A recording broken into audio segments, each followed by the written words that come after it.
আশুলিয়া থানায় নির্মমতার বিষয়গুলো নিয়ে দেশব্যাপী যে আলোচনা চলছে, সেই ঘটনায় লাশগুলোকে পুড়িয়ে দেওয়ার একটি ভিডিও এলএসবি নিউজ 24 এর হাতে এসেছেন।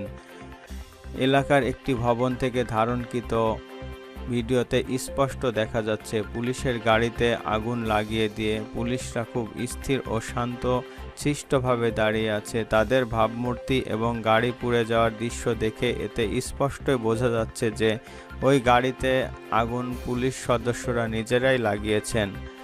অন্যথায় তারা এই আগুনকে নেভানোর চেষ্টা করতেন। মূলত তারা লাশকে গুম না করতে পারায় আগুন লাগিয়ে দিয়ে লাশকে বিভৎস করার চেষ্টা করেছেন। এখন যে ভিডিও দেখতে পাচ্ছেন, এটি মূলত লাশকে আগুন ধরিয়ে দেওয়ার আগের চিত্র। এখানে অন্তত 6 থেকে 7টি লাশ ভ্যানে ওঠানো হচ্ছে। এরপর এই লাশগুলোকে পুলিশের পিকআপে তুলে কেরোসিন ঢেলে আগুন ধরিয়ে দেওয়া হয়।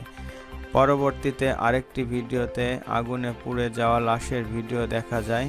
এতে স্পষ্ট প্রমাণিত যে শেখ হাসিনা নিজের ক্ষমতাকে ধরে রাখার জন্যে যে কোনো ধরনের অপরাধ সে করতে দ্বিধাবোধ করেনি, যেটি করেছিল এই লাশের উপরে।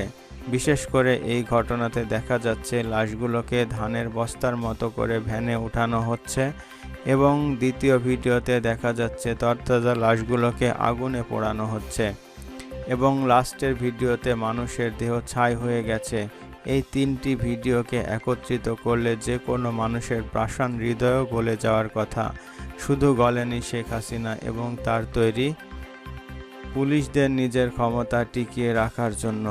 শেখ হাসিনা যেমন অর্ডার দিয়েছেন, ঠিক পুলিশরাও তাদের চাকরি ঠিক রাখার জন্য এই জঘন্য কাজটি করতে পেরেছেন।